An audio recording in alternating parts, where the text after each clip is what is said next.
황벽선사의 완능록 40번째 시간입니다. 28설법 지난 시간에 이어서 보겠습니다. 문득 한 생각을 일으키면 환상과 같음을 밝게 안다. 생각이 과거불로 흘러 들어가도 과거불은 있지 않고 미래불은 없지 않으나 또한 미래불이라 여기지도 못한다. 현재는 순간순간 머물지 않으니 현재불이라 여기지도 못한다. 부처가 일어날 때라면 그가 깨달았는지 미혹한지 혹은 선한지 악한지를 헤아리지 않고 곧장 그에게 집착하지도 않고 그를 단절하지도 않는다. 마치 한 생각이 문득 일어나면 천겹 관문의 자물쇠로도 잠글 수 없고 만길의 포성줄로도 그것을 묶어두지 못하는 것과 같다. 이와 같다면 어찌 곧장 그것을 버리거나 그것에 머물려고 하랴. 분명히 그대들에게 말한다. 이 염식을 그대들이 어떻게 끊으려 하는가. 마치 아지랭이와 같아서 그대는 아지랑이가 가까이 있다고 말하지만 온 우주 어디에서도 찾을 수 없고 그대는 드디어 멀다고 말하지만 볼 때는 단지 눈앞에 있고 그대가 아지랑이를 쫓아가려 하면 그것은 더욱더 멀어지고 그대가 그것에서 비로소 벗어났다고 하면 그것은 단지 그대를 쫓아오니 취할 수도 없고 버릴 수도 없다. 이미 이와 같다면 모든 법의 자성이 본래 그러함을 알게 되니 곧장 그것을 염려할 필요도 없고 그것을 생각할 필요도 없다. 만약 앞순간은 범부요 뒷순간은 성인이어서 마치 손을 뒤집는 것과 같다고 한다면 이것은 삼승의 가르침 가운데 가장 지극한 것이다. 우리 선종에 의하면 앞순간이 범부가 아니고 뒷순간이 성인이 아니며 앞순간이 부처가 아니고 뒷순간이 중생이 아니다. 그러므로 모든 색깔은 부처의 색깔이며 모든 소리는 부처의 소리이며 하나의 이치를 말하면 모든 이치가 전부 그러하며 하나의 사실을 보면 모든 사실을 보며 하나의 마음을 보면 모든 마음을 보며 하나의 도를 보면 모든 도를 보아서 모든 곳이 도 아님이 없으며 하나의 경계를 보면 온 우주의 산하 대지가 전부 그러하며 한 방울의 물을 보면 온 우주의 모든 법성의 물을 보며 다시 모든 법을 보는 것이 곧 모든 마음을 보는 것이다. 모든 법은 본래 공이나 마음이라면 없지가 않으니 없지가 않으면 묘하게 있는 것이다.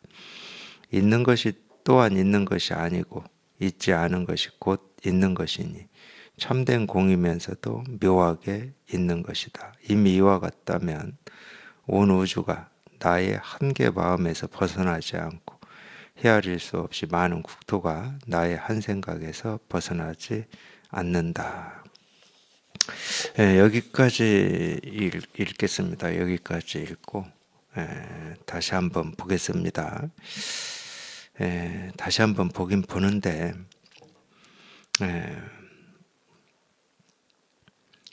이제 우리가 이제 불교를 이렇게 공부한다고 그러잖아요. 뭐 불교 공부가 뭐 다른 말로 하면 마음 공부인데 그렇다고 불교 공부만이 마음 공부다. 제가 이렇게 말씀드리는 건 아닙니다.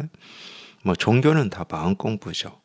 우리가 뭐 어떤 정신 세계를 공부한다 하는 건 다 이 마음을 공부하는 거니까 마음 공부인데 이제 이 불교도 이제 2500년의 역사를 이렇게 가지고 있기 때문에 여러 모습으로 그동안 이렇게 드러났죠. 여러 모습으로.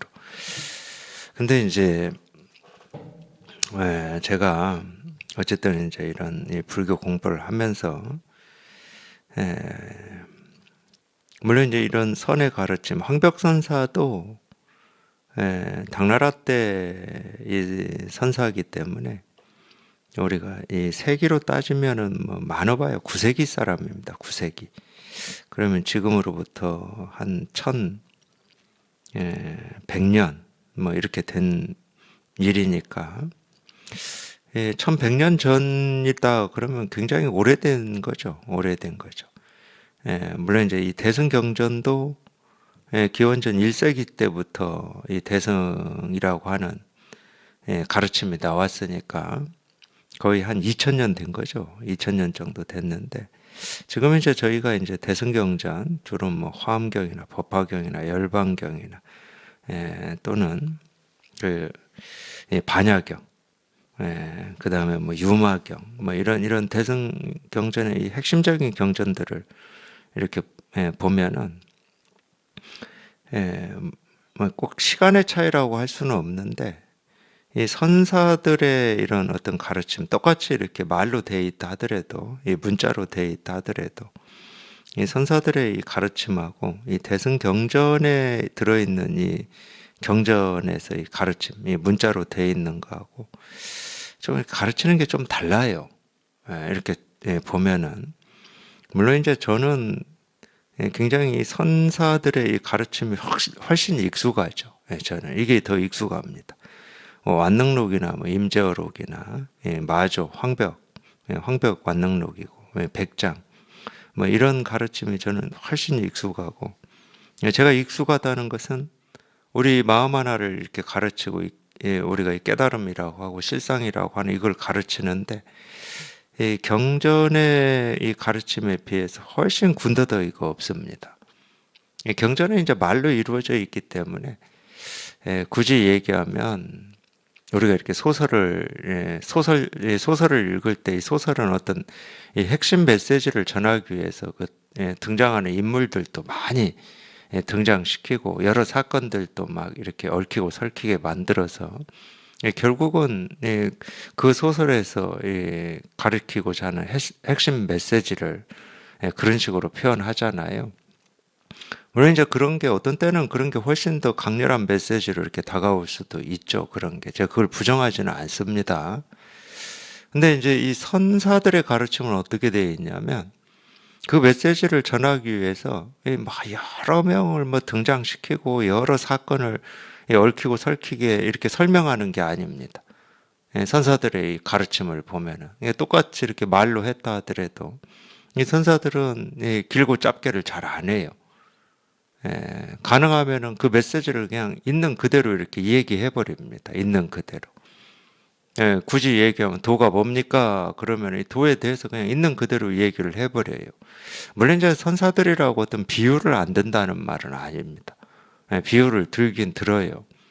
근데 이 비유를 들어도 좀 간명하게 처리합니다.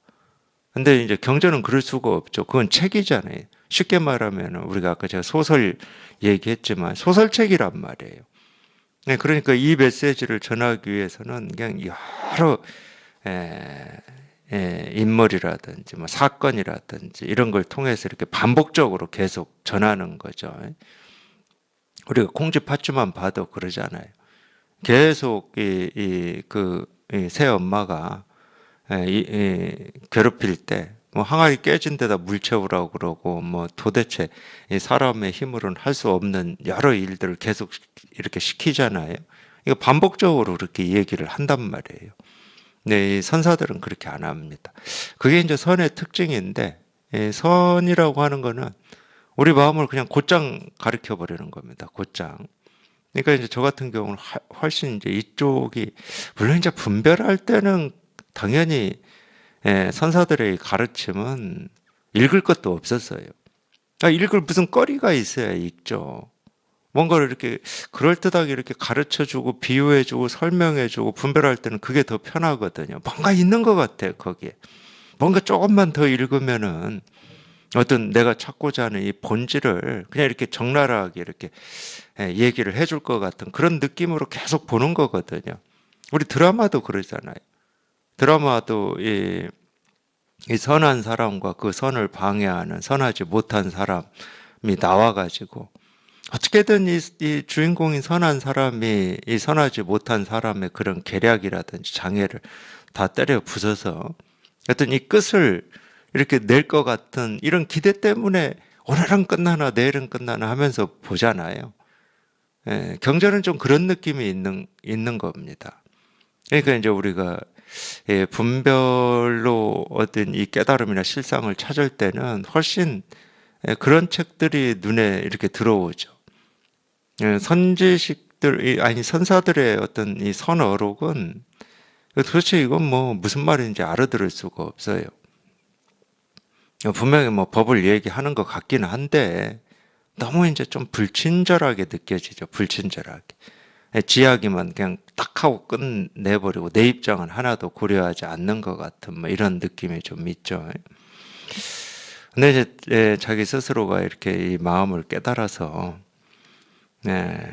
공부를 해 보시면 어떤 이 선사들의 이 가르침이 훨씬 간명하고 깔끔하고 뭐라고 해야 훨씬 더 이렇게 가깝게 다가올 겁니다. 훨씬 더 가깝게. 그러지 않을 때는 무슨 말장난 같기도 하고 뭐 이런 느낌도. 도반들이 저한테 그렇게 진담 반 이렇게 섞어서 말씀하시는 경우가 있어요. 이 선사들의 가르침을 보면 우리가 일상생활에서 이렇게 겪는 거하고는 상관없는 뭐 이런 걸. 그러니까 도가 뭐냐? 뜰 앞에 측백나무다. 그게 내가 일상에서 겪는 아픔이나 고통이나 어떤 문제를 해결하는데 어떤 도움이 되냐? 뜰 앞에 잣나무든 측백나무든 소나무든 그게 무슨 나하고 내 삶하고 관련이 있느냐? 이렇게 질문하는 경우가 있어요, 저한테. 충분히 이제 그 질문이 타당한 면이 있습니다. 자기는 지금 눈앞에 닥친 이 문제를 해결하고 싶은 건데 돈이 깨달음이니 그건 좀 거리가 먼 것 같죠. 그렇게도 표현하신 분도 있었어요.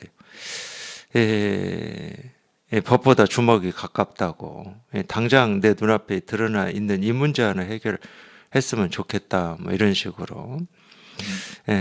근데 이제 우리가 너무 눈앞에 급급하니까 눈앞에 드러난 자기가 해결하고자 하는 이 문제의 어떤 실상이라고 해야 됩니까? 근본 원인. 여기까지 이제 못 들어가니까 이제 사실 그러는 건데 우리가 뭐 눈앞에 닥쳤다고 하든 미래에 닥친다고 하든 과거의 일이라고 하든 우리 삶에서 우리가 보고 듣고 느끼고 경험하고 이미 경험된 거고 지금 경험하고 있는 거고 앞으로 경험할 모든 일은 우리 마음이 경험하는 거거든요. 우리 마음을 떠나서는 아무것도 할 수가 없어요. 그러니까 이 도라고 하는 게 물론 이제 우리가 도라고 하는 걸 추상적이다 그러면 추상적이다고 얘기할 수 있거든요. 근데 도는 다른 말이 아니야. 그 도라고 하는 그 이름이 도가 아니고 깨달음이라고 하는 그 이름이 깨달음이 아니거든요. 지금 당장 자기가 보고 듣고 느끼고 경험하는 그 마음을 우리가 도라고 하고 깨달음이라고 하고 실상이라고 하는 겁니다. 근데 이제 뭐가 있냐? 분별할 때는 당연히 우리가 모습을 보고 문제라고 그러고 소리를 듣고 문제라고 그러고 이 몸으로 느껴서 문제라고 하는 그러니까 되게 이렇게 표면적인 거 있잖아요. 표면적인 거. 이 표면적인 이거 그러니까 이 표면적으로 뭔가 이렇게 좀 솟아나 있어. 그럼 이거 좀 누르고 싶고 꺼져 있어. 그러면 좀 올리고 싶고 이 표면적인 걸 해결하는 이쪽에 좀 이렇게 우리가 집착돼 있거든요. 그게 이제 중생의 병이에요. 그게.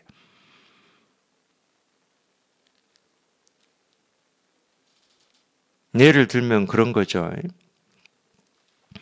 울퉁불퉁한 땅에 풀이 나 있어요. 풀이. 풀이 나 있는데 저희가 거기 가서 보니까 풀의 키가 울퉁불퉁해요.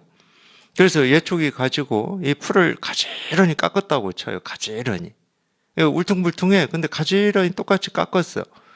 근데 조금 지나 보니까 또 울퉁불퉁해진 거예요. 그거는 풀을 다 깎아봐야 압니다. 아, 이것은 풀이 울퉁불퉁한 게 아니고 이 풀이 뿌리를 내리고 있는 이 땅이 울퉁불퉁해가지고 풀의 크기가 다 이렇게 울퉁불퉁했었구나.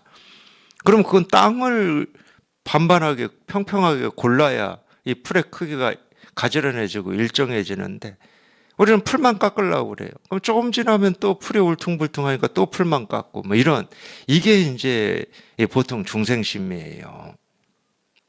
당장 눈앞에 풀의 크기가 달라 이것만 생각한다는 거예요. 그러니까 되게 이제 표면적이고 눈앞에 너무 급급한 거죠. 그럼 마음 공부라고 하는 것은 그거에 비해서 그러니까 상대적인 얘기인 겁니다. 이 근본을 치유하는 거거든. 그러니까 우리가 근본을 치유하는 거는 현대 삶에서 한번 보세요. 근본을 치유해야 됩니다. 그럼 이건 멀게 느껴져. 당장 좀 이 아픈 것만 좀 어떻게 좀 이렇게 돼버려요.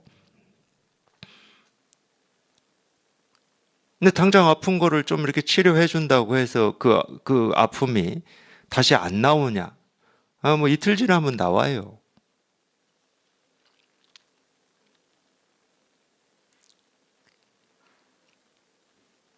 그래서 이 도 깨달음이라고 하고 이 선사들이 이 말로 좀 우리가 직접적으로 이렇게 다가오는 것 같지 않다라고 하는 거는 아직 우리 이 마음이 이 직접 겪고 이 경험하는 이게 여기에 이렇게 실감이 안 돼서 그러는 겁니다.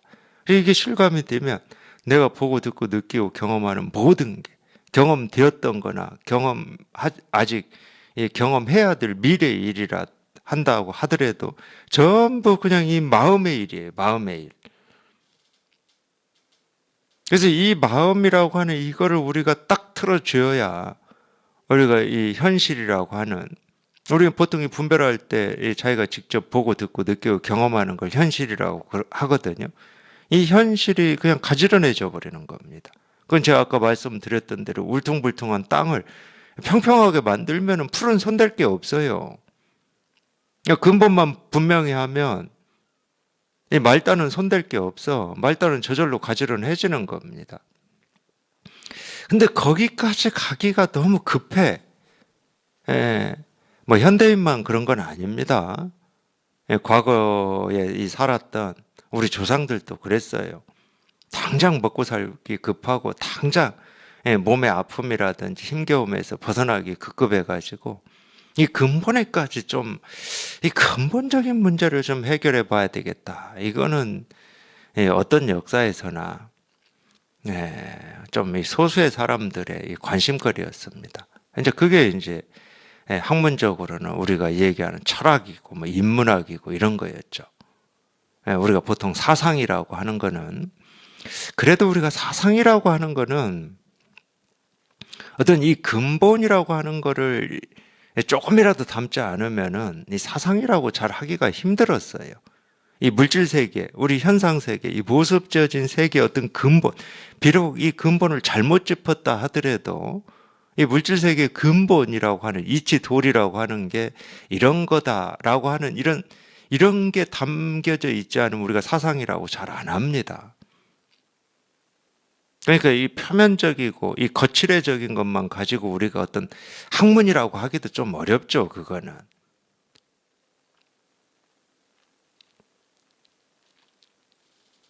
그래서 이제 그런 이 근본을 이렇게 추구한 인류 역사를 뭐 전체를 다 통틀어서 근본을 추구하는 이런 것은 항상 있어 왔죠. 그게 뭐 철학이든 인문학이든 뭐 어떤 사상이든 뭐 이런 걸로 있어 왔습니다. 그리고 종교는 뭐 당연히 종교는 이렇게 근본을 추구하는 거니까 근본을 가르치는 거고 근본을 사는 거니까 종교는 그게 핵심입니다. 우리가 종교 그러면 모습지어진 뭐 불교냐 기독교냐 뭐 천주교냐 뭐 이런 걸 우리가 종교라고 그러는데 이 종교의 핵심은 이 근본을 가르치는 거고 이 근본의 삶을 사는 거예요. 사상도 마찬가지입니다. 뭐 동양 사상이다 하더라도 마찬가지예요. 이 근본에 통해서 이 근본의 삶을 사는 거를 동양에서도 사상이라고 했죠. 당연히 그랬습니다. 하늘의 뜻을 알고 하늘의 뜻을 실천하는 걸 그게 사람의 도리라고 그랬어요. 공자의 얘기에서는 그게 이제 지천명이죠. 지천명. 사람이 50 정도 됐으면 하늘의 뜻은 알아야 된다. 60 됐으면 지천명을 알았으면 1000명을 알았으면 1000명의 뜻에 이제 자기가 이렇게 순응해서 살아가는 이제 이쪽에 버릇을 들이는 일을 한다는 거죠. 그래서 한 10년 했다. 그러면 이제 60이 이제 이순인데 이제 이순은 이제 내가 어떻게 하든지 그냥 1000명의 뜻에 그냥 저절로 이 몸이 사라져 버리니까 내 삶이 그냥 저절로 사라져 버리니까 이순이에요, 이순. 근데 거기는 애쓰고 노력할 것도 없어. 그러니까 예나 지금이나 이 근본을 이렇게 추구한 사람들은 어떤 이 현상 세계를 얘기하지는 않습니다. 이게 모습 지어진 세계. 뭘 먹을 거냐, 뭘 입을 거냐, 돈을 얼마 벌 거냐, 이 이야기를 하는 게 아니에요. 이 현상 세계의 어떤 근본을 얘기하는 건지. 근데 이제 참 그 부분이 이제 조금씩 차이가 있어요. 당연히 말은 다 현상 세계와 근본 세계를 얘기하고 육신의 세계와 이 정신의 세계를 얘기하는데 어떤 부분이 다르냐면 이게 이 사고에서 벗어나지 못하면 이 육신의 세계와 정신 세계, 현상 세계와 본질 세계라고 하는 게 분리되어 있습니다. 우리 이 생각이라고 하는 거에서 벗어나지 못하면. 근데 이 생각에서 벗어나가지고 우리가 굳이 말하는 이 진실의 통해 보면 이 현상 세계와 이 근본의 세계라고 하는 건 분리되어 있질 않아요. 근본과 현상이 나뉘어져 있질 않아. 육신의 세계와 이 정신 세계라고 하는 게 나뉘어져 있질 않아. 세간과 출세간이 나뉘어져 있질 않아요. 깨달음과 어리석음이 둘이 아니야. 부처와 중생이 둘이 아닌 거예요. 참 이게 그래서 묘하다고 그러는 겁니다. 이걸 묘하다고 하고 이걸 불가사의하다고 하는 거예요. 이 정신 세계가 묘하다 이런 말이 아니에요. 이 불교에서는. 우리가 굳이 얘기하는 이 객관 세계라고 하는 여기에 우리가 그렇게 찾고 구하고 얻고자 하는 이 근본이라고 하고 이 실상 깨달음이라고 하는 게 이렇게 드러나 있다는 거야. 근데 이 근본 깨달음 실상이라고 하는 건 자기의 모습이 없어서 우리가 눈으로 볼 수 없을 뿐이지 이게 모습 세계에 다 드러나 있다는 거야. 그러니까 모습 세계와 이 모습 없는 이 세계가 둘이 아니라는 거지. 불교의 가르침의 핵심은 이거예요. 그러니까 주관과 객관이 없는 거고 근본과 현상이라고 하는 게 나뉘어져 있지 않는 겁니다. 불교의 핵심은 이거야. 근데 이거는 자기가 분별을 떠나서 이 분별 없는 여기에 이렇게 통했을 때 마음이 경험하는 거거든. 우리 생각이 경험하는 게 아니고 우리 마음이 경험을 해요. 그럼 왜 이 마음이 경험하냐? 이 마음이라고 하는 게 그렇게 이루어져 있어요. 우리가 마음 하는 우리 이 마음이라고 하는 게 분별되지 않는 마음과 분별되는 마음이 같이 이루어져 있다고. 그럼 뭐 비율이 있냐? 없어요. 아니 이게 무슨 모습이 있어야 얘가 뭐 얼마만큼을 차지한다 이러지. 분별되지 않는 마음이라고 하는 것은 우리가 말은 분별되지 않는 마음이라고 이렇게 얘기하고 있지만 분별되는지 안 되는지를 모르는 거잖아. 분별을 할 수가 없는데 분별이 된다 안 된다를 어떻게 얘기할 수 있겠습니까? 말은 근본이라고 하고 깨달음이라고 하고 실상이라고 하는데 아니 우리가 그걸 분별할 수가 없다 그러면 그게 실상인지 깨달음인지 돈지 부처인지를 우리가 어떻게 아냐고. 모른다고 할 수도 없어. 뭐가 있어야 안다 모른다를 하는데 그러니까 모른다는 일조차도 없다니까. 이 법의 세계라고 하는 거는 이 분별되지 않는 세계라고 하는 거는 안다는 얘기 할 것도 없고 이 모른다는 얘기도 있을 수가 없는 거예요. 분별이 된다 안 된다도 얘기할 수가 없어. 근데 왜 분별 안 된다고 얘기하냐? 우리가 자꾸 이 분별되는 이 세계만 알고 있고 이것이 전부다고 하고 이걸 현실이라고 하니까 그게 전부가 아니라고 하는 것을 좀 가르치고 얘기를 해보려고 이 근본이다 실상이다 부처다 깨달음이다 분별되지 않는 세계다 이럴 뿐인 거예요.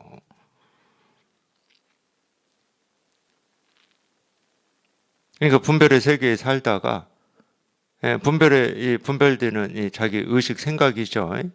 분별은 다 우리 생각 의식이 하는 거니까 그 의식이 한번 뚝 부러져 가지고 분별되지 않는 이 공이라고 하는 이거를 이제 한번 실감을 해보면 우리 생각으로 분별이 된다 안 된다 이러는 게 아니라 마음 스스로가 분별 없음과 분별 있음이라고 하는 것을 이렇게 경험을 하는 거거든요. 이 근본과 현상이라고 하는 것을 마음 스스로가 경험을 하는 겁니다. 그러니까 마음 공부지. 생각하는 공부가 아니고 생각을 바꾸는 공부가 아니에요. 내 인식의 틀이 이 정도의 범위에 있다가 인식의 틀이 이렇게 넓어지는 공부가 아니라고. 우리 본래 마음이라고 하는 거는 굳이 이 얘기하자 그러면은 이 가장자리가 없어요. 한도 끝도 없다고. 이만큼이다 저만큼이다 할 수가 없는 겁니다. 그러니까 이제 여기에는 이제 이름이 없다고 그러죠. 이름을 붙인다는 건 우리가 의식을 한다는 거고 분별을 한다는 건데, 그건 분별이 된다는 건데, 우리가 컵이라고 이름을 붙이는 건 분별이 되기 때문에 붙일 수가 있는 겁니다. 가장자리가 있잖아요. 이렇게 테두리가 있어요. 이 테두리가 어떤 겁니까? 이거 아닌 것과 이거인 것의 경계입니다. 그걸 우리가 경계라고 그러는 거예요. 바운더리. 모습져진 건 다 이 테두리가 있는 거예요. 그러니까 우리가 분별이 되는 겁니다. 그렇다고 이걸 컵이라고 우리가 분별을 할 때, 당연히 분별을 할 때는 이거 아닌 것과 이것인 것을 한꺼번에 보기 때문에 분별을 하는 거지. 그건 당연한 거 아니에요. 근데 우리 의식, 우리 분별은 이걸 컵이라고 할 때 이 컵만 이렇게 독립적으로 취한다고 착각을 해버리는 거예요. 그럴 수는 없죠. 이게 컵이기 위해서는 이 가장자리 밖이 있어야 되는 겁니다. 근데 이 가장자리 밖은 이 컵을 옮기고 뭐 어떻게 한다고 해서 그 가장자리 밖이 바뀌는 게 아니야. 물론 가장자리 안도 안 바뀌어. 이게 들든 놓든 항상 이 컵을 내가 이 사물이라고 하는 컵을 들든 놓든 항상 우리는 우주를 통째로 하고 있는 거예요. 사물 하나를 들고 놓는 게 아니고 이 우주를 통째로 들고 놓는다 이렇게 표현할 수가 있다니까. 근데 우리 의식은 그렇게 여기질 않아요. 이 테두리 지어진 여기에 갇혀 있어. 항상 갇혀 있어. 시계다 그러면 시계 테두리라고 하는 여기에 이렇게 갇혀 있어요. 근데 실제로는 갇혀 있는 게 아니잖아. 이걸 시계다 할 때는 이미 시계 아닌 이 테두리 밖과 이 테두리 안을 동시에 얘기하고 있는 거거든. 우리 마음은 항상 그렇게 작동하고 그렇게 움직이는 겁니다. 우리 생각이 이 테두리의 이 경계에 갇혀가지고 그렇게 분별은 그렇게 움직일 뿐이고.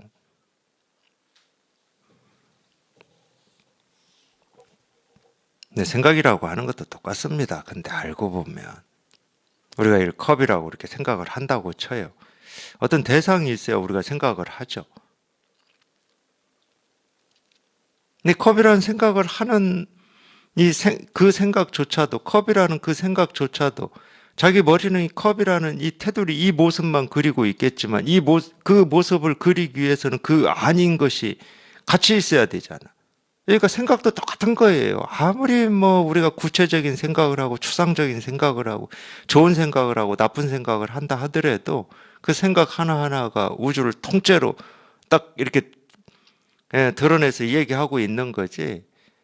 하나하나가 따로따로. 그게 이제 불교에서는 실체가 없다 이렇게 표현하는 건데 완법에 자성이 없다. 자기 착각처럼 이 하나하나의 사물이 따로따로 실체로 존재한다. 그거는 착각일 뿐이에요. 그런 일은 없습니다. 이 우주 삼라만상에 그런 일은 없어요.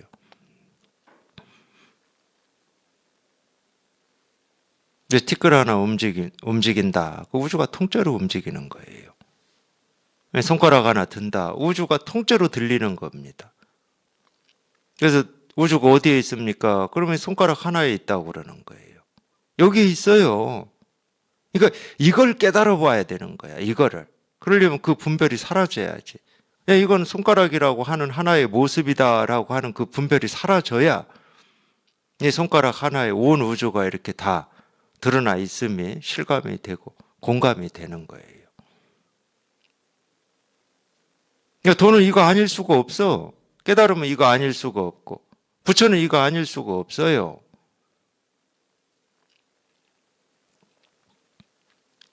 그래서 이거 하나 가르친다고 그러는 건데 이거 하나가 별게 아니라니까. 우리가 발딛고 살아가는 이 우주의 진실이고 실상이고 내 삶의 진실이고 실상이에요. 내가 뭘 보든 뭘 듣든 뭘 느끼든 뭘 경험하든 마음이 아닐 수는 없어. 그러니까 그럴듯한 말에 속지 마시라고 제가 이렇게 말씀해 드리는 겁니다. 그럴듯한 말에 속지 마세요. 도가 있다 그러면 이렇게 있는 거지 달리 있을 수가 없어요. 그냥 이렇게 있어요. 이렇게 그냥 이렇게 있고 이렇게 있고 이렇게 있어요. 이렇게 그냥 이거야. 그냥 이 일이고.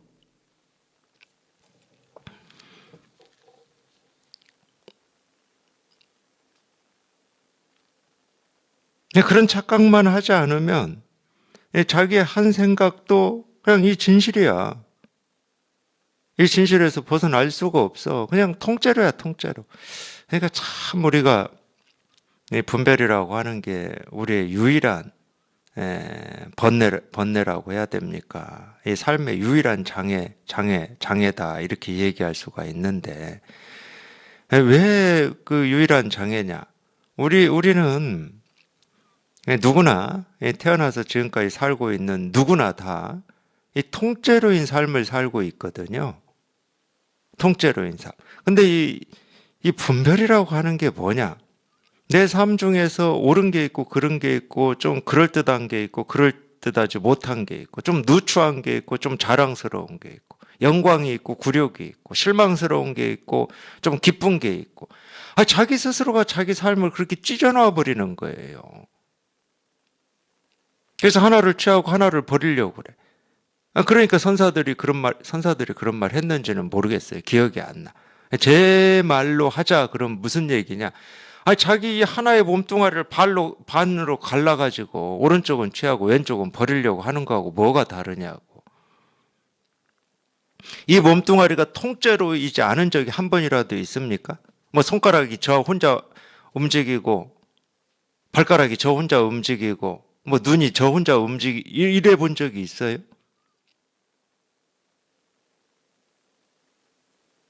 왼쪽 오른쪽이 나뉘어가지고 하나는 취하고 하나는 버릴 수 있었습니까? 그건 사실 죽음이에요. 죽음 그게.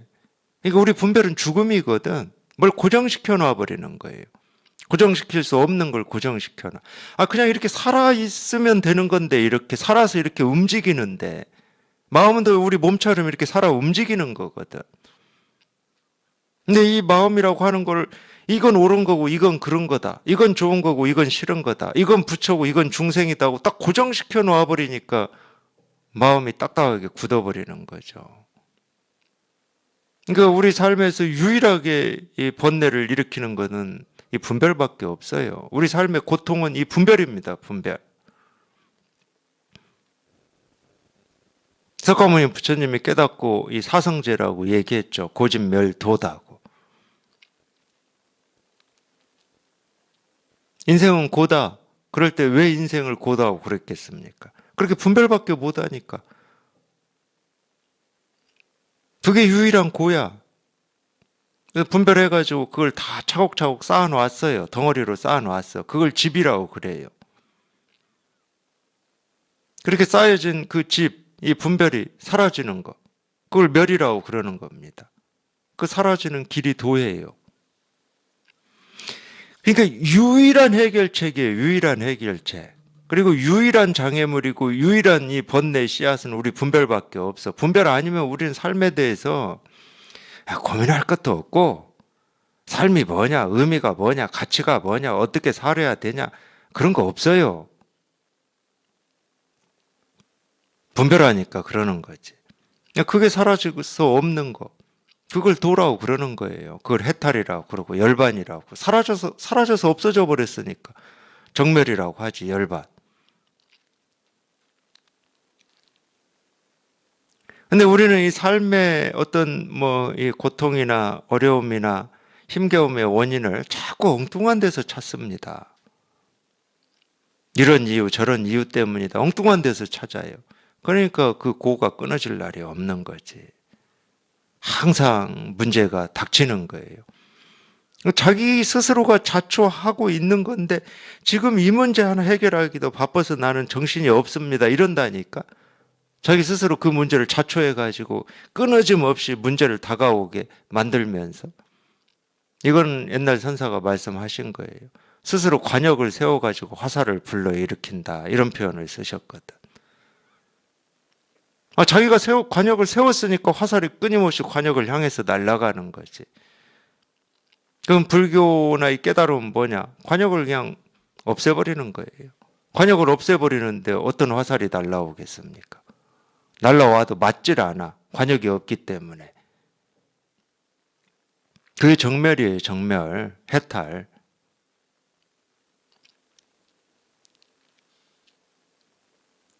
그러니까 이 중생의 삶은 항상 눈앞에 그 급이에요. 이번만. 꼭 이 카드 돌려막기 하는 그런 삶 같아요. 카드 돌려막기 하는 이 삶이 좀 그런 면이 있잖아요. 이번 달만. 어떻게 해서든지 이번 달만 넘기면 뭐 이런 거잖아요. 이번 달 넘겼다고 다음 달에 무슨 뭐 호전되냐. 물론 뭐 호전되는 면도 있을 수는 있어요. 자기도 모르게 뭐 갑자기 돈이 생겼다든가 이럴 수는 있을 수는 있지. 근데 꼭 그와 같다는 거예요. 그와. 그래서 이 근본을 이렇게 분명히 해야 되는데 이 근본을 분명히 하면 말단은 저절로 가지런해지고 뭐라고 해야 됩니까? 하여튼 우리가 분별하면서 사는 것처럼 이 문제 이렇게 해결하고 저 문제 저렇게 해결하고 그냥 순간순간 이 갈등 저 갈등을 이렇게 선택해야 되고 저렇게 결정해야 되고 이런 일이 없어요. 이런 일이 없어. 이게 이렇게 분명하면 그런 일이 사라져 버리는 거죠. 그거를 가르치는 걸 종교라고 그래요. 그걸 가르치는 걸 우리가 종교다. 종교는 이 근본을 가르치는 거죠. 그러니까 이 종자가 근본 종자에다 교자가 가르칠 교자잖아요.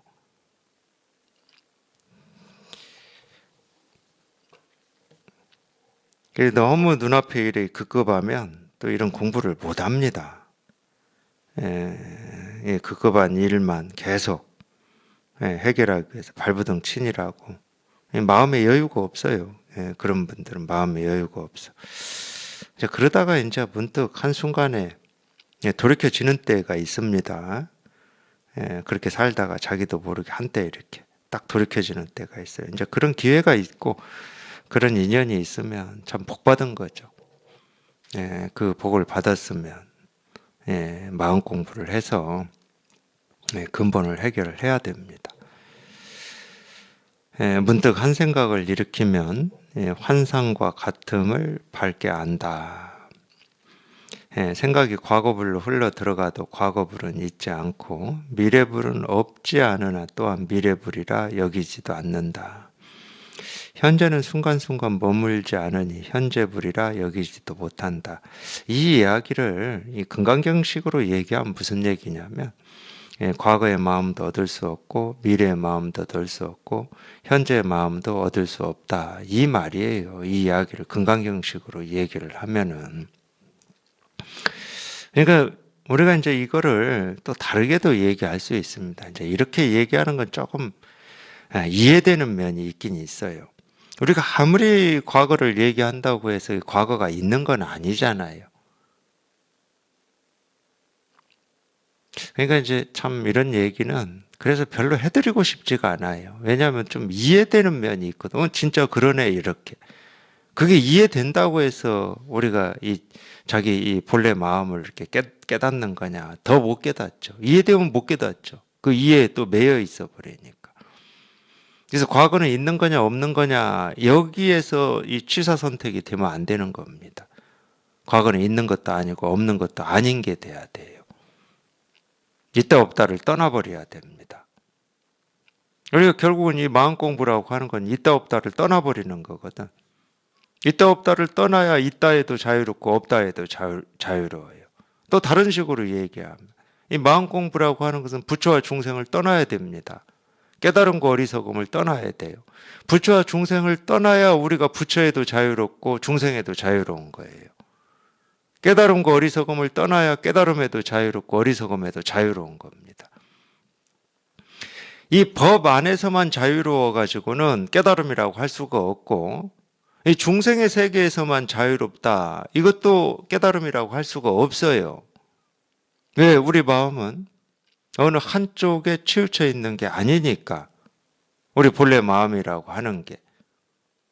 깨달음에도 치우쳐 있지 않고 어리석음에도 치우쳐 있지 않습니다. 우리 마음은. 물론 이제 우리가 공부할 때는 이 중생세계에서만 살다가 분별망상만 하다가 좀 이게 지긋지긋하니까 이 분별망상을 벗어난 이 본래 마음, 이 깨달음도 이걸 한번 내가 해봐야 되겠다 이럴 수는 있어요. 이제 그런 마음, 그런 발심을 하니까 우리가 깨달음을 얘기하고 도는 얘기하지만 그렇다고 해서 그 사람을 도나 종교나 깨달음이나 부처에 매이게 한다. 그거는 잘못 가르치는 거죠. 우리 마음을 어디에도 매이지 않고 자유롭게 하는 게 마음 공부거든. 그래서 부처 중생을 벗어나 봐야, 옳고 그름을 벗어나 봐야 우리가 옳고 그름에서 자유롭거든요. 똑같은 겁니다. 동양 서양을 벗어나 봐야 동양에도 서양에도 자유로운 거예요. 근데 그렇지 않으면은 서양은 서양이 옳다고 그러고 동양은 동양이 옳다고 그러는 거예요. 그건 세상을 반만 취하는 겁니다. 제가 첫 시간에도 말씀드렸듯이 이 마음 공부라고 하는 것은 이 우주 천지를 자기 손아귀에 쥐는 거예요. 이 세상에 일어나는 모든 것을 자기 손아귀에 딱 틀어 쥐는 거예요. 그런 대장부가 반을 취해서 만족스러울 수는 없죠. 떠나봐야 되는 겁니다. 우리 분별을 떠나봐야 우리가 분별하는 것과 분별되지 않는 걸로부터 자유로워집니다. 그래서 불교를 중도라고 그런 겁니다. 중도. 왜 중도냐? 한쪽에 치우치지 않기 때문에. 부처에도 중생에도.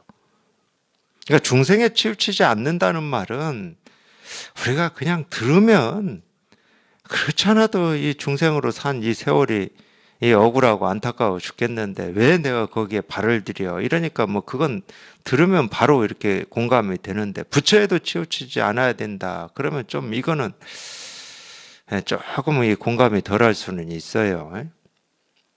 근데 똑같습니다.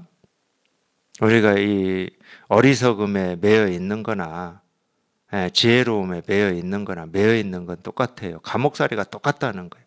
달리 얘기하면 쇠창살로 되어 있는 감옥이냐 나무 창살로 되어 있는 감옥이냐 그 차이밖에 없어요.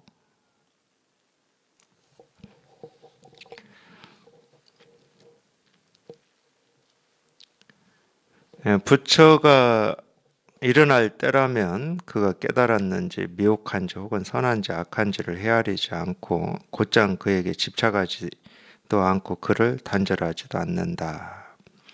그러니까 부처가 일어날 때라면 이 말은 우리가 이제 우리 마음에 이렇게 통할 때입니다. 통할 때 우리 마음에 이렇게 통하는 걸 우리 분별되지 않는 이 마음을 방편으로는 부처라고 그럽니다.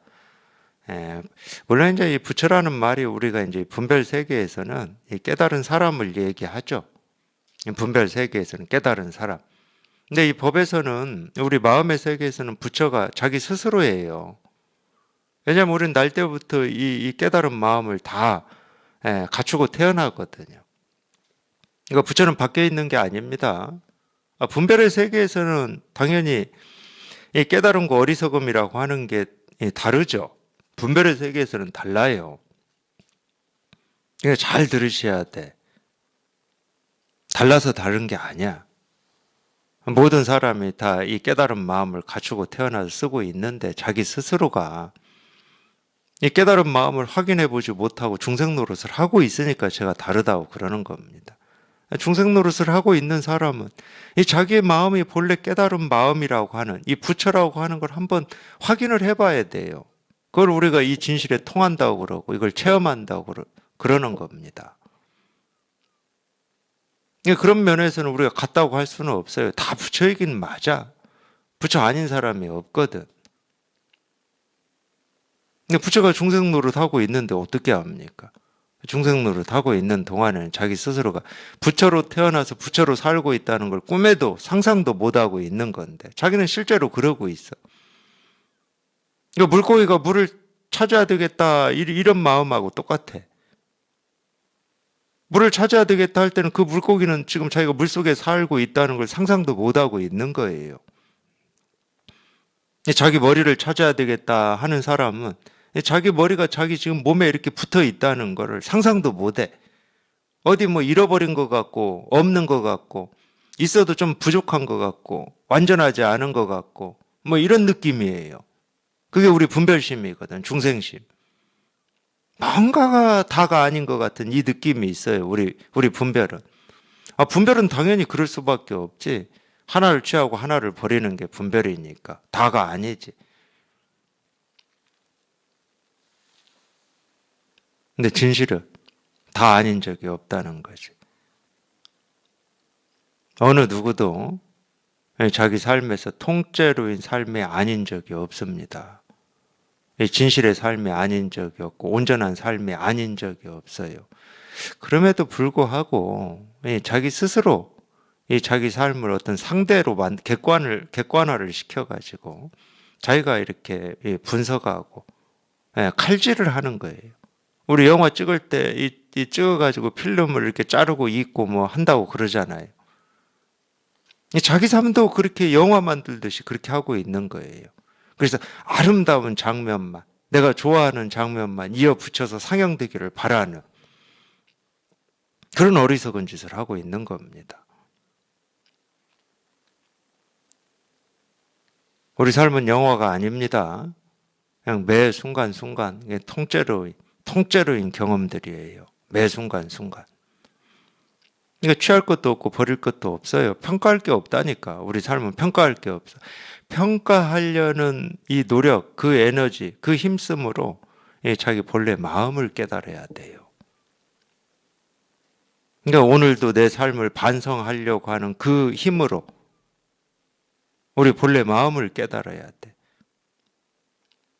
내일은 더 잘하려고 하는 그 힘으로 우리 마음을 깨달아야 돼.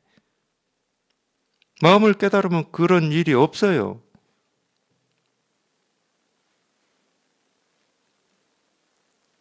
그냥 매 순간순간이 그냥 다 진실한 삶이라고 하는 이거밖에 없어. 매 순간순간이. 그래서 부처가 일어날 때다. 우리 본래 마음이 이렇게 통할 때예요. 본래 마음에 통해버리면 분별할 때나 깨달았는지 깨닫지 못했는지 선한지 악한지를 이렇게 헤아리지. 여기 이렇게 통해버리면 깨달았는지 미혹한지 선한지 악한지 그런 헤아림이 없어요. 그러니까 그 깨달음에 집착하지도 않고 분별을 단절하지도 않고 취하지도 않고 버리지도 않는다 이런 말인데 그런 일이 없죠. 마치 한 생각이 문득 일어나면 청격 관문에 자물쇠로도 잠글 수 없고 만길의 포승줄로도 그것을 묶어두지 못하는 것과 같다. 그러니까 한 생각이 온 우주를 오염시킨다 그러는데 이 생각이라고 하는 거는 우리 분별이라고 하는 거는 굳이 이제 제가 그냥 제 느낌으로만 얘기하면 이런 얘기도 제가 해드렸을 겁니다. 이 성경 보면 뭐 누구는 누구를 낳고 누구는 또 누구를 낳고 계속 낳기만 하잖아요. 정말로 끊어짐 없이 낳기만 하고 이어지잖아요. 우리 분별이 딱 그렇거든요. 분별은 분별밖에 못 낳습니다. 근데 하나의 이 한 생각은 다른 생각을 낳고 이 다른 생각은 또 다른 생각을 낳고 그러니까 생각은 생각밖에 못 나고 분별은 분별밖에 못 나요. 이걸 조금 더 우리 삶의 얘기를 제가 해드리면 더 나아지고자 하는 어떤 그런 마음이 있잖아요, 우리한테.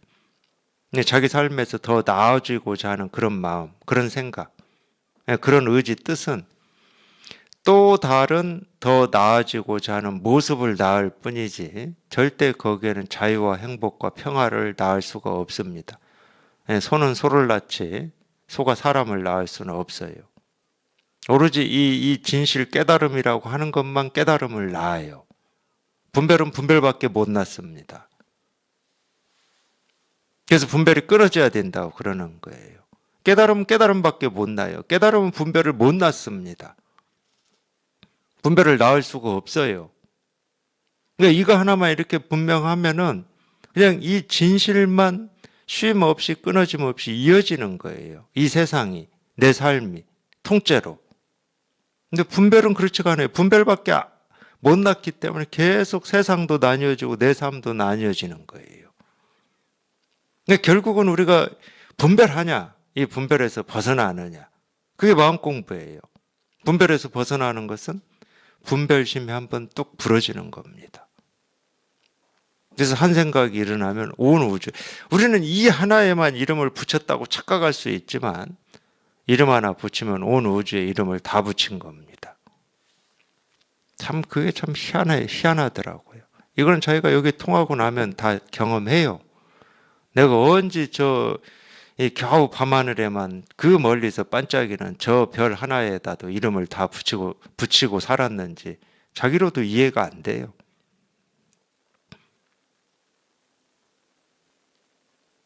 그냥 한 생각이 온 우주를 다 오염시키는 거예요. 한 생각이 사라지면 그냥 이 진실만 분명한 거고. 그래서 한 생각이 문득 일어나면, 근데 이건 생각이란 말이야. 이건 어떤 사물도 아니고 모습져진 어떤 것도 아니야. 이건 이 포성줄로 묶어놓을 수도 없고 어디에 가둬놓을 수도 없고. 물론 이제 묶어놓고 가둬놓기 위해서 수행이라고 하는 거를 얘기하시는 분들이 있긴 있어요. 자기가 좋았던 어떤 이 생각, 이것만 집중적으로 계속 한다든가, 호흡만 관찰한다든가, 이런 걸 이제 관법이라고도 하는데, 인류가 만들어 놓은 모든 수행은 두 가지밖에 없어요. 이 지와 관. 이 지는 멈추는 거고 관은 이렇게 보는 겁니다. 이 두 가지밖에 없어요. 그런 수행을 통해서 이 생각을 어디 하나 이렇게 묶어 놓으려고 해요. 묶어 놓으려고 생각을. 한 생각이 더 이상 확장 안 되게 이렇게 묶어 놓으려고 합니다. 그 생각만 이렇게 오롯이 있게 하려고. 저도 거기에 속아가지고 이 산속에서 좀 오랫동안 그렇게 했어요. 이 한 생각이 오롯해져 가지고 이 생각만 있고 다른 생각이 다 사라지고 없으면 이 생각조차도 마지막에는 사라진다. 이게 이제 모든 수행이 얘기하는 겁니다. 모든 수행. 불교라고 하는 이 종교가 나오기 전부터 얘기된 수행법이에요, 이게. 그래서 제가 그 말씀 드리는 거예요. 생각은 생각을 낳는 거지. 생각이 진실을 낳을 수는 없다.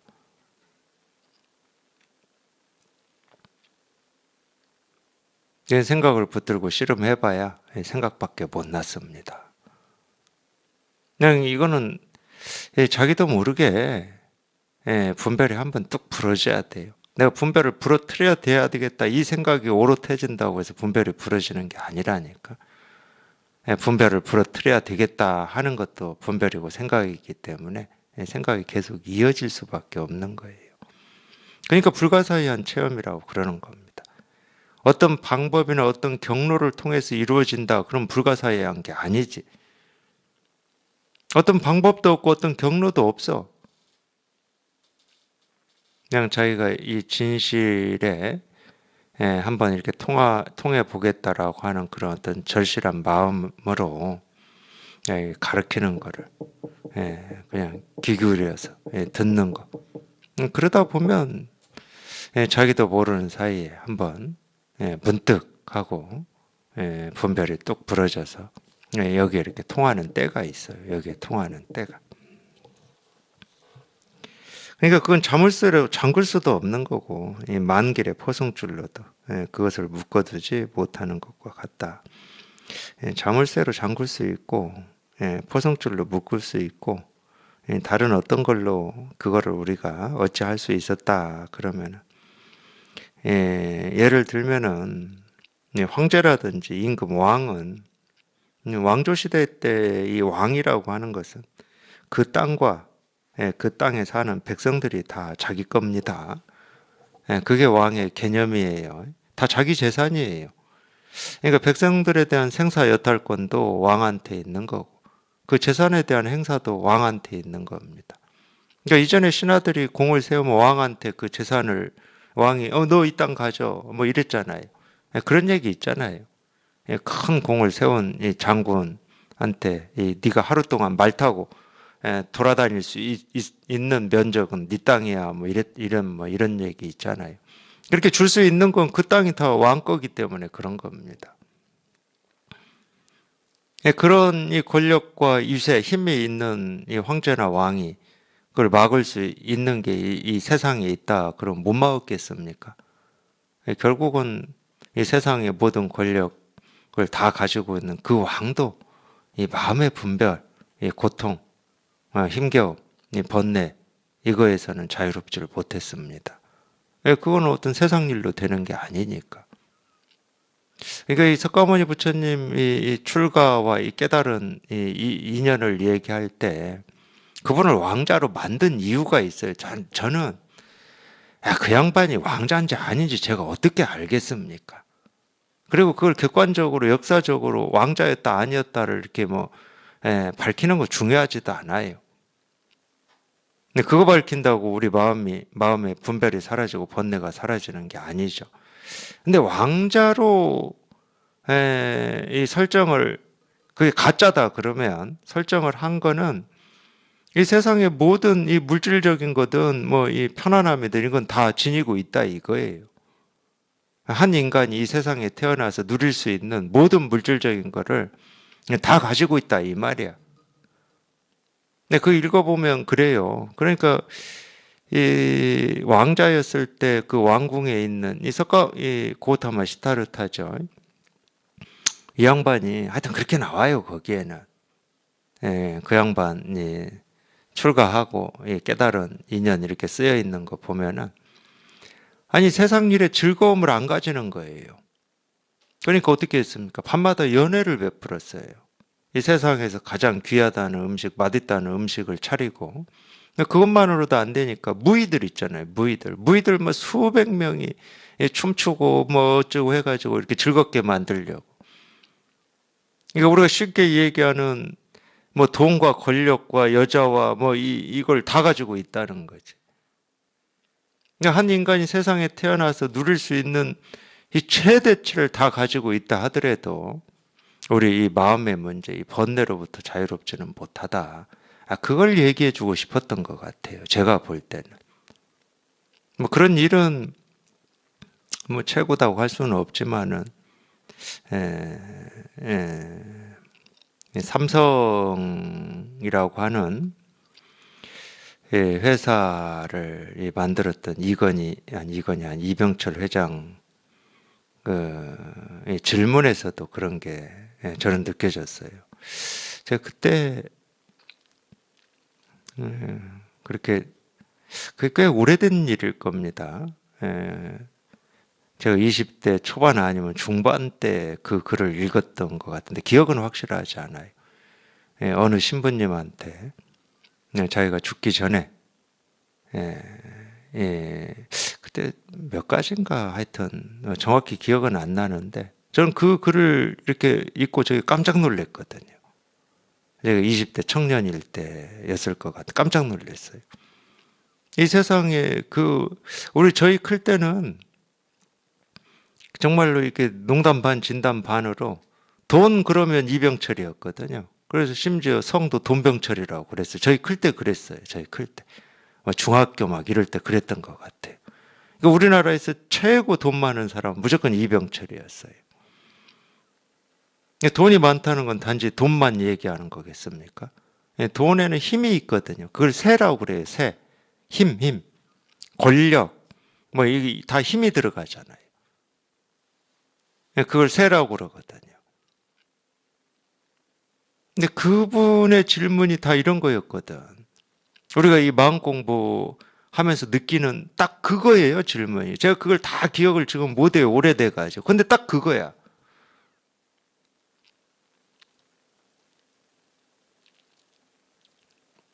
그래서 우리 이 마음의 문제라고 해야 됩니까? 삶의 문제라고 하는 것은 절대 이 모습 지어진 세계에서 해결이 안 나는 겁니다. 날 수가 없어요. 그 힘을 가지고는 해결이 안 나요. 노자도 그런 말 했죠. 이병강 천하라고 했던가, 이병강 천하. 어떤 그 힘으로써 이 천하를 강하게 하려고 하거나 천하를 취하려고 하는 것은 한 번도 이루어진 적이 없다는 거예요. 인류 역사에서. 참 재밌는 말을 했어요. 노자도. 그러니까 우리가 이 진실에 이렇게 통해 보면 세상 일을 우리가 다 경험해서 그런 거를 아는 거냐? 아니에요. 이걸 이렇게 경험해 보면 이건 분명해. 왜냐면 그걸 통해서는 해결이 안 난다는 걸 분명하게 아는 거예요. 그걸 이제 지혜라고 그러는 겁니다. 지혜. 지식이 아니고, 지식은 직접 저희가 배우고 익히고 경험해서 쌓는 건데, 지혜는 그런 게 아니에요. 우리 이 사람의 어떤 이 본성을 이렇게 딱 통해 보면 자기가 직접 보고 듣고 느끼고 경험하지 않아도 이 진실이라고 하는 게 이 자기 안의 일이고 자기 일이기 때문에 이 밖에서는 해결이 되지 않는다는 게 너무 명확해져 버리는 겁니다.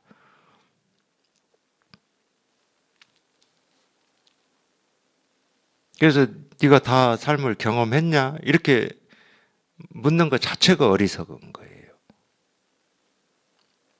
우리가 다 경험해서 알 것 같으면 한 사람이 겨우 길게 살아봐야 100년인데 100년 살아가지고 세상 일을 어떻게 다 경험합니까? 그러니까 실제로는 지식보다 지혜가 필요한 거거든요. 우리 삶에서. 지혜가 필요한 거예요. 이 지혜라고 하는 것은 오로지 깨달음이거든, 깨달음. 우리 본래 마음. 지식 가지고는 이 번뇌를 해결할 수가 없어요. 너무 제한적이고, 또 이 지식이라고 하는 것도 지식은 왜 그러냐면 생기고 사라지는 현상 세계를 분석하고 연구하고 탐구하는 학문이거든요. 그러니까 이 지식조차도 생기고 사라져요. 변해 이것도. 근데 지혜는 그렇지가 않거든. 이 근본을 얘기하는 거기 때문에 이 근본은 한결같고 항상한 겁니다. 모습이 생기고 사라지는 거지. 어떻게 이 근본이 생기고 사라지겠습니까? 근데 이 생기고 사라지는 온갖 모습의 이 근본이라고 하는 게 다 드러나 있기 때문에 이 근본을 딱 붙들어 버리면 그냥 천하가 움직이는 거예요. 천하가 운행되는 겁니다.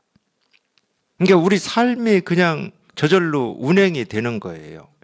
우리 본래 마음을 우리가 딱 틀어 쥐어 버리면. 결국은 우리 이 번뇌다, 삶의 문제다라고 하는 건 다 이 진실이냐, 이 진실에서 벗어나 있느냐, 여기에서 결판이 나는 겁니다. 근데 원인 진단을 잘못하고 있는 거예요. 계속 어떤 세간의 일, 세상의 일, 옳고 그름, 과거의 역사, 뭐 이런 원인을 들이대고 있으니까 해결이 나겠습니까? 당연히 해결이 안 나죠. 이 지혜를 갖춰야 돼, 지혜를.